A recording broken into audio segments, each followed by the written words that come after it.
कहानी शुरू होती है इजिप्शियन हिस्ट्री क्लेयोपात्रा और एंटोनी की लव स्टोरी से। अपनी शादी के दौरान मार्क एंटोनी क्लेयोपात्रा को अपना प्यार का सबूत देते हुए 3 बेशकीमती सोने के अंडे भेंट में देता है।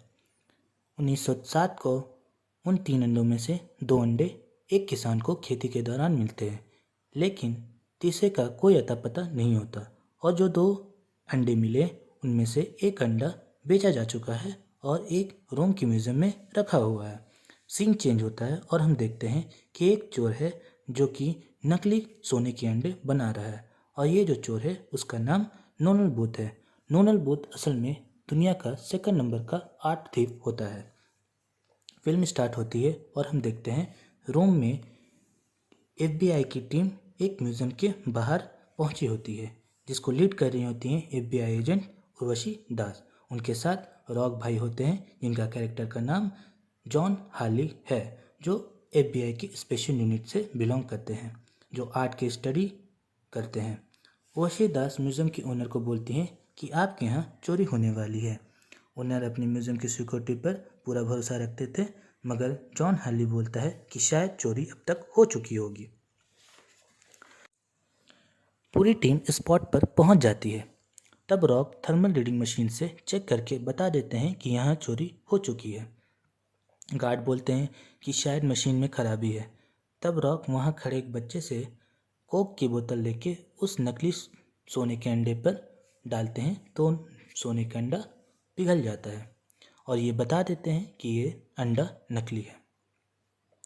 तभी वहाँ खड़ी FBI एजेंट उर्वशी दास अलार्म सिस्टम बजा देती हैं।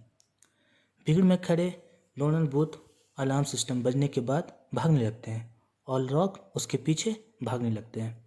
यहाँ पे हम एक बढ़िया चीज़ देखते हैं। एक वक्त ऐसा भी आता है जहाँ रॉक बूथ को पकड़ चुके होते हैं, लेकिन बूथ उन्हें बातों में फंसा के वहाँ से भाग जाता है। सीन चेंज होता है और हम देखते हैं बूथ अपने घर जा रहा होता है। घर पहुँच के देखता है कि वहाँ उसके स्वागत करने के लिए मेहमान पहले से मौजूद हैं। वहाँ रॉक नोमल बूथ से को बताता है कि वह उसके बारे में सब कुछ जानता है, कि उसके पापा एक पुलिस ऑफिसर थे। उसने अपनी पहली चोरी 2014 में एक पेंटिंग की जिसका नाम lady with the red hat है। तब नोनल बूथ उससे पूछता है कि यहाँ का पता तुम्हें कैसे पता चला। तब जॉन हार्ली बताता है कि जैसे पहले पता चला, और बूथ बोलता है बिशप असल में वर्ल्ड की पहले नंबर की आर्ट थीफ होती है। FBI एजेंट उर्वशी दास जॉन हार्ली को एक कि अंडे को सुरक्षित रखने के लिए देती है। जब जॉन हार्ली एक को दूसरी वैन में ट्रांसफ़र कर रहा होता है, तब बिशप FBI एजेंट के कपड़े में वहाँ मौजूद रहती है और वैन में से अंडे चुरा लेती है। सीन चेंज होता है और हम देखते हैं रॉक को एक पब में बैठे हुए, जहाँ पर उर्वशी दास जॉन पे इल्ज़ाम लगाती हैं कि तुमने बिशप के साथ मिलकर चोरी की है। जॉन दास को समझाता है, लेकिन उर्वशी दास उसको बोलती हैं कि सारे सबूत तुम्हारे खिलाफ है और उसको अरेस्ट कर लेती हैं।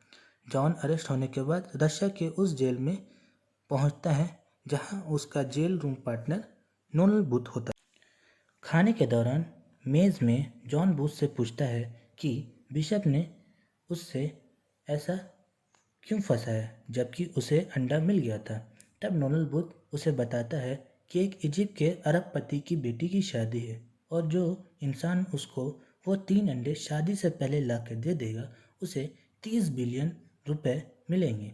इस दौरान बूथ मेज़ में ज़ोर से चिल्ला देता है कि ये सामने बैठा इंसान एक पुलिस वाला है। तब जेल का एक कैदी जॉन से लड़ने की कोशिश करता है।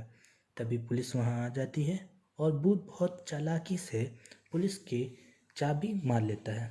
दोनों को वहाँ से जेलर के सामने पेश किया जाता है, जो कोई और नहीं बिशप निकलती है। बिशप वहाँ नोनल बूथ को एक ऑफ़र देती है और बोलती है कि तीसरा अंडा का पता बता दो और प्रॉफिट में से 10% ले लो। बूथ ऑफ़र को रिजेक्ट कर देता है। बिशप सेकंड अंडा चोरी करने निकल जाती है। जॉन बूथ से पूछता है कि दूसरा अंडा कहाँ है। तब बूथ उसे बताता है कि वह एक आर्म डीलर के पास रखा हुआ है और उसे पार्टी करने का बहुत शौक है और बताता है कि अगली पार्टी जल्दी होने वाली है। जॉन और बूथ प्लान बनाते हैं कि वह बिशप से पहले उस अंडे की चोरी कर लेंगे, मगर चोरी करने के लिए दोनों को जेल से बाहर निकलना पड़ेगा। बूथ एक धमाका करके जेल से निकलने में कामयाब हो जाता है, लेकिन जॉन पे थोड़ी खतरा या मुसीबत बन जाता है और दोनों किसी तरह से वहाँ से निकल जाते हैं। वहाँ बिशप एजेंट दास को इन्फॉर्म कर देती है कि दोनों जेल से भाग गए हैं और यहाँ बूथ जॉन को बताता है कि अंडा सेफ में है जो सॉलिड टाइटेनियम से बना है, जिसको खोलने के लिए आर्म्स डीलर का फेस रिकॉग्नाइजेशन, साउंड रिकॉग्नाइजेशन, इसके बावजूद एक 12 डिजिट का पास कोड है जो 6 मिनट के बाद बदलता रहता है और वो कोड आर्म्स डीलर के फ़ोन में रहता है और उस फ़ोन को अनलॉक करने के लिए आर्म्स डीलर का फिंगरप्रिंट्स चाहिए और फ़ोन आर्म्स डीलर के पॉकेट में है। दोनों अपना अपना काम बांट लेते हैं और बहुत मुश्किल से सेफ के अंदर पहुंच जाते हैं, मगर सेफ में बिशप पहले से रहती है जो दोनों का वाट लगा देती हैं और यहाँ पे पता चलता है कि आर्म्स डीलर और बिशप एक साथ ही काम कर रहे हैं। बिशप दोनों को टॉर्चर करके तीसरे अंडे का पता लगा लेती है और आर्म्स डीलर को धोखा देकर वहाँ से चली जाती है। दोनों अपने आप को छुड़ा के वहाँ से भाग जाते हैं और एक बुल फाइट के मैदान में पहुँच जाते हैं। मैदान में बुल रॉक को हवा में उछाल देता है, मगर दोनों अपने आप को बचा लेते हैं। बूथ बोलता है उसने बिशप को गलत एड्रेस बताया है और दोनों तीसरे अंडे की तरफ निकल पड़ते हैं जो एक बंकर में है जो नाजी लोग का होता है। बिशप भी पहुंच जाती है। बिशप का पीछा करते करते इंटरपोल भी वहां पहुंच जाती है और तीनों अपने जान बचाकर पानी में कूद पड़ते हैं। पानी से निकलने के बाद बूथ को पता चलता है कि जॉन और बिशप पार्टनर हैं और बूथ मायूस हो जाता है।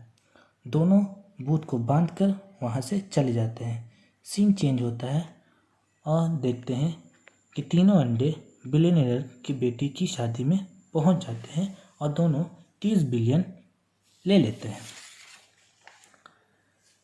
पर दोनों बिलियनियर को भी डबल क्रॉस कर देते हैं और इंटरपोल को सारी इन्फॉर्मेशन दे देते हैं और पार्टी से निकल जाते हैं। निकल कर ये अपने यॉट पे पहुंचते हैं। यॉट पे बूथ भी पहुंचा रहता है और दोनों को बताता है कि वह दोनों कंगाल हो चुके हैं क्योंकि बूथ उनके बैंक अकाउंट की डिटेल FBI को भेज